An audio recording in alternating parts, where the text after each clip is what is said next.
Sony 21 inch made in Japan এই টেলিভিশনটা আমার কাছে দিয়ে গেছে। টিভি চলে, কিন্তু ভিতরে এরকম মনে হয় গ্যাস বের হয়ে যাচ্ছে বা শোঁ শোঁ সাউন্ড এরকম শব্দ হয়।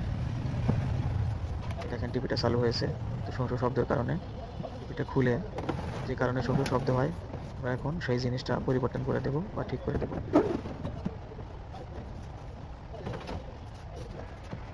এই যে দেখেন পিকচার টিপের উপরে যে স্টিকারটা এখানে ছিদ্র হয়ে গেছে, দেখেন যেখানে সাদা হয়ে আছে এই সাদা অংশটা কাছে নিয়ে আসলাম, দেখেন এরকম ছিদ্রটা হয়ে গেছে। এই স্টিক ক্যাপটাই মূলত আমরা চেঞ্জ করে দেব। এটা চেঞ্জ করলেই ইনশাল্লাহ টেলিভিশন ঠিক হয়ে যাবে।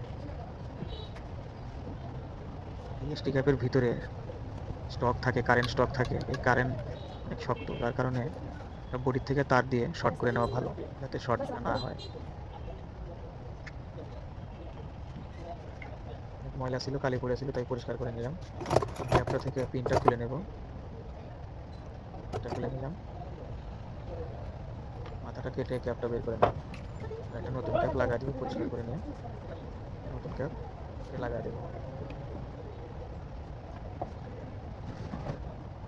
ভিতর থেকে তারটা বের করে নিয়ে তারের মাথা কেটে ভিতর থেকে কয়েল বের করে নেব।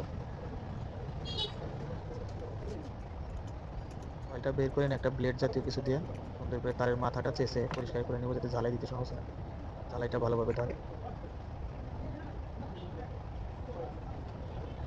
এখন ঝালাই হয়ে গেল, মাথায় ক্লিপটা লাগাই দেবো। এই যে এটাই ক্লিপ,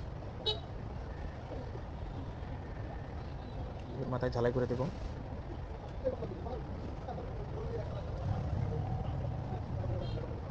এখন স্টিকারটা পিকচার টিউবের সাথে লাগা,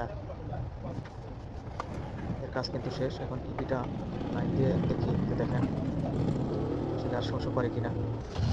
স্ট্যান্ডের জায়গায় দিলাম, টিভি মোডে আছে। টিভি মোডে নিয়ে আসলাম, এই দেখেন শব্দ নেই এবং আমাদের টিভিটা কিন্তু ঠিক হয়ে গেছে। ভিডিওটা ভালো লাগছে, লাইক কমেন্ট শেয়ার করে দিন।